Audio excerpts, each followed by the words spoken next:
My name is Kat Gregor. I am a partner in the tax department at Ropes and Gray here in Boston. And I have been at Ropes my entire career, but one of my hobbies has always been following new legislation and keeping track of tax policy goals of whoever the current administration is. And so it's probably both my day job and my hobby.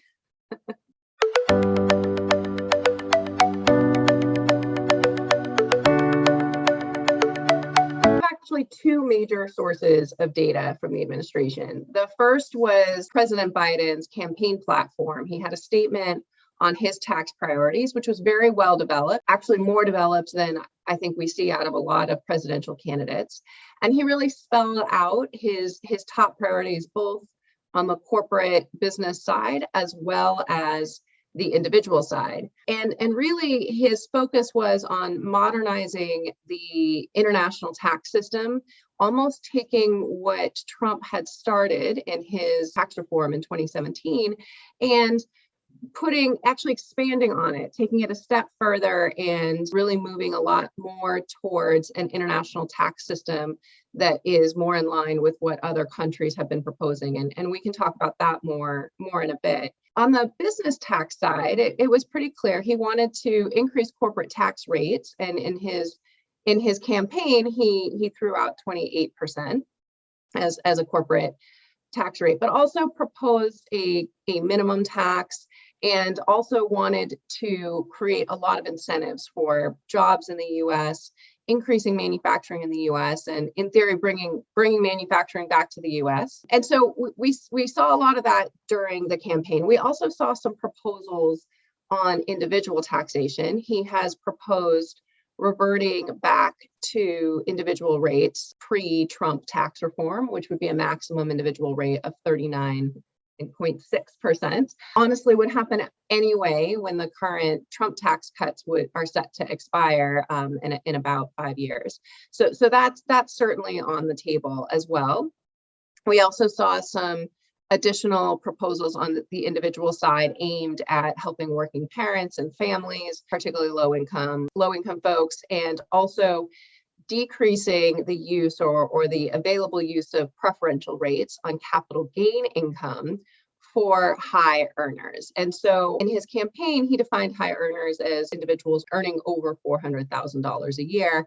And those individuals would have to pay ordinary income rates on their capital gain income, which currently is subject to a maximum rate of 20%. So just to sort of, explicitly say it, if you made over $400,000 and you sell some stock that you've held for more than a year, under the current system, you would pay a 20% federal income tax rate on that with some additions for Medicare tax. Under Biden's campaign proposal, you would actually pay 39.6%, which would be the ordinary rate, plus an additional add-on for Medicare tax as well.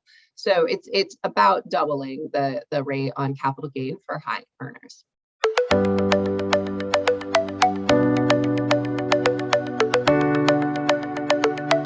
This is the second piece of information that we have out of the administration, but it's really focused just on that first half, the business proposals, both the corporate rates and the international tax proposals.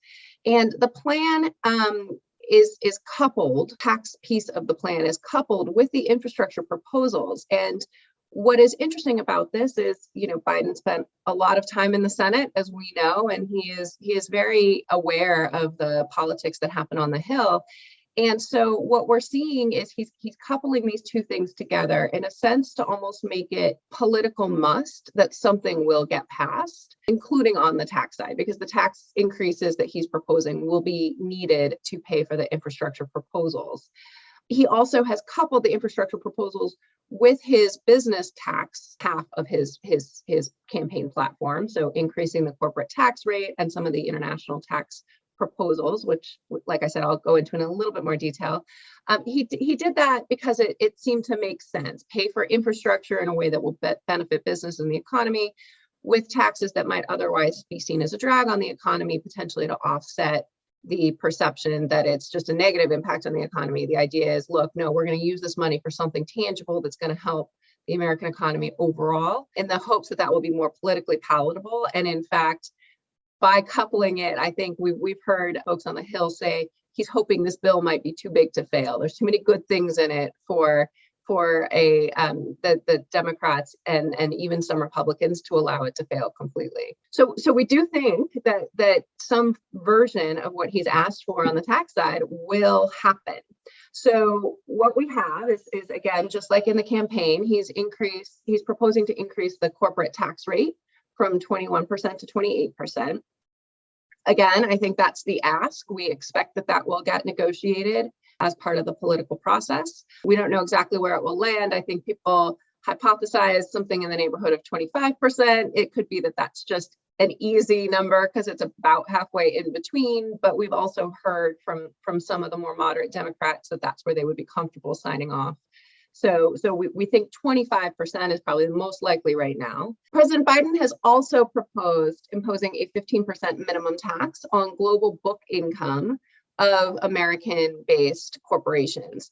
And there's a lot of, I would say, confusion or concern over what that number might look like. This is certainly one of the proposals where I have had a lot of questions from clients wondering, what does that mean, book income? Are we talking about a financial statement measure? And concern that by simply taxing it at a minimum 15% level, which is what he's proposed so far, that may actually undermine a lot of the incentives that the administration is otherwise relying on to improve infrastructure. So, for example, I think folks are really waiting to see what the legislation will look like to see if they will continue to get incentives like credits for investing in some of the infrastructure aspects of the proposal, as well as accelerated depreciation for capital improvements and other similar types of corporate incentives that are designed to do things like improve capital, improve manufacturing, improve infrastructure, all of the things that are the other half of this coupled bill. There are a handful of what are considered international tax proposals that really are designed to expand on what the Trump administration did in the 2017. Finally, we've seen a whole host of international tax proposals that Biden has set forth that really build on and in some ways expand the 2017 tax reform on the international tax side. These include increasing the effective minimum tax rate that is known as GILTI, short for Global Intangible Low Taxed Income. And the Biden proposal would expand that. It actually would increase the minimum level of tax that needs to be paid to 21%, which is the current corporate tax rate. So we're not sure how that would interplay with the new corporate tax rate quite yet. And also moving that system into a system that is calculated on a country by country basis.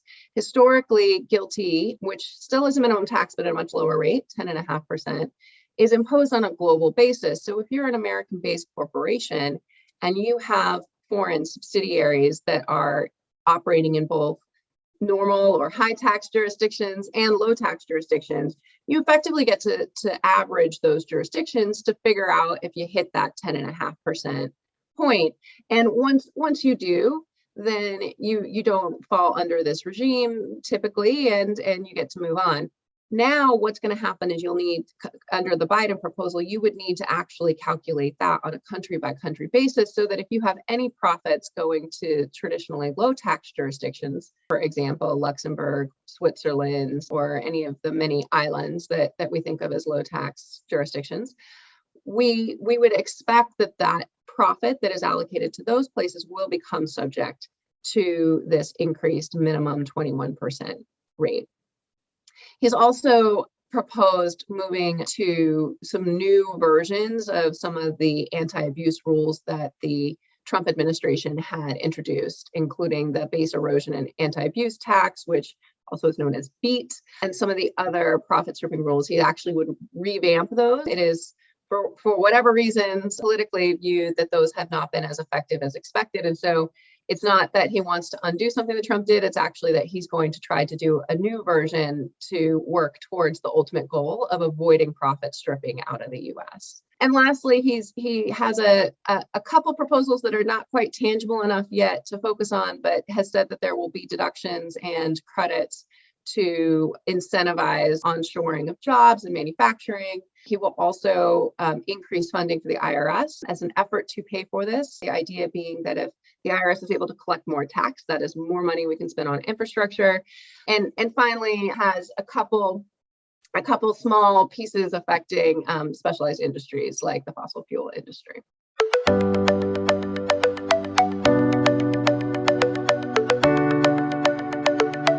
We have, in fact, in addition to some of the campaign comments that were made by some of the moderate Democrats, we have certainly heard that the Democratic Party is pretty on board with the proposal, but with some of the details still needing to be worked out. And I think the biggest issue that is up for debate, if you will, is the corporate tax rate. The other proposals, at least within the Democrat side of the House, are pretty acceptable as far as we've heard. And of course, the devil is in the details once we get draft legislation, but the understanding that, anything to curb corporate tax abuse and perceived shifting of profit from American companies abroad is generally a pretty politically palatable topic. We also know from, that some of the Republicans, both in the House and the Senate, have issued support for the infrastructure part of the plan, but are already talking about how it maybe should be on a smaller scale. So right now they are estimating that the infrastructure proposals that Biden has laid out would cost approximately $2 trillion. The Republican Party has come out and said that they would support something more in the 700 to 800 billion range. So the perception is that maybe we'll land somewhere around a $1 trillion spending bill, which would allow some flexibility for the corporate tax rate to come down a little.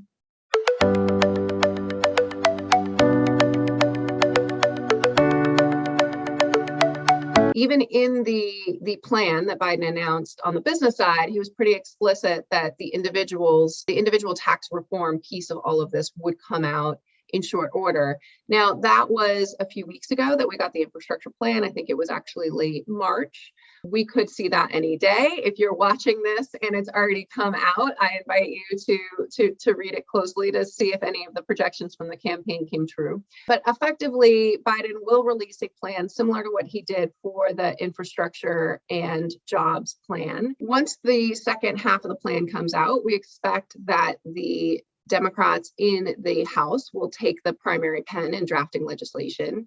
And we anticipate that the drafting process to see an initial bill will take place in May. And so we hope to see proposed legislation as early as late May, maybe early June.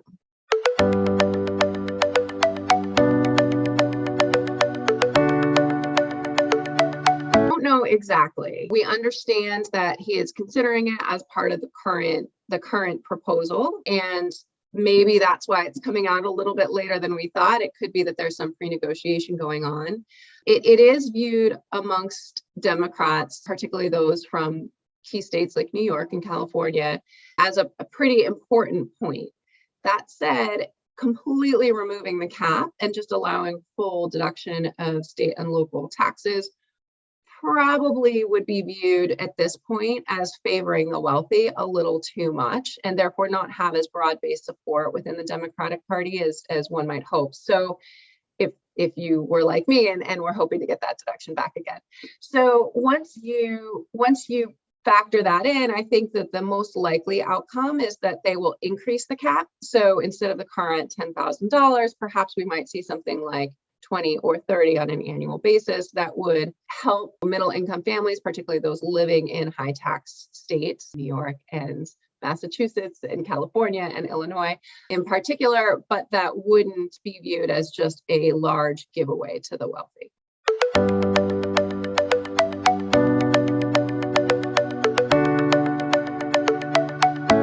This is where the crystal ball comes in a bit, but we do know that the early timing is that Biden really wants this infrastructure bill put through. A lot of the individual proposals will come coupled with benefits that he also will really want to go through. So what we're expecting right now is, like I said, we expect to see draft legislation sometime in the May-June timeframe. From there, we expect that it will be debated in the House and hopefully will pass something before the August recess. That would allow it to go to the Senate right when they get back in September. And the sort of earliest that I would see something actually getting passed, again, in my crystal ball, would be October. And that coincides with the 2022 budget reconciliation process, which is a little bit of a legislation geek thing, but the way in which you are able to pass tax legislation when you have fewer than 60 senators is you rely on the budget reconciliation process, which is the annual process for setting the federal budget. And it allows the administration or even just Congress generally to include tax provisions as long as they don't go out more than 10 years and they're viewed as related to the current budget in some way, shape, or form. And so we often see provisions that have those 10-year sunsets and other similar type provisions come in through the reconciliation process. And everybody expects that right now, that's what the president will use. I will say that there has been some chatter lately that he is working on building Republican support, particularly for the infrastructure pieces of the proposal. And we did hear some of the Republican senators come out and say they would support something in the 700 to 800 billion range. So it's very possible that he could win some Republicans over, particularly on that piece, and pass a standalone bill. But at least right now, politically, assuming he has to rely on that reconciliation process, we're really looking at October as the earliest. And it's possible that we could be looking at early 2022.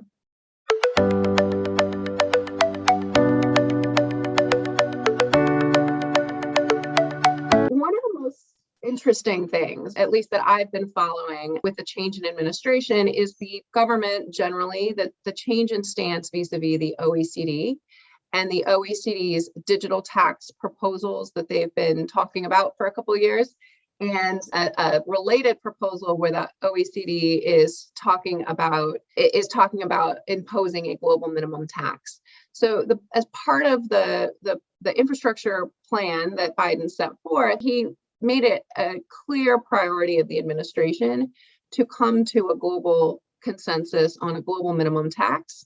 And he also has created a new role within the Treasury Department for a senior individual to actually just be focused on multilateral tax negotiations internationally. And it's a role we've never had before. And it shows that the Biden administration is really focused on actually engaging with the OECD on these proposals that the OECD has started floating around a couple of years ago, and where there is widespread support amongst other countries to come up with a global consensus on some of these issues, but also directionally is supportive of at least half of what the OECD has proposed.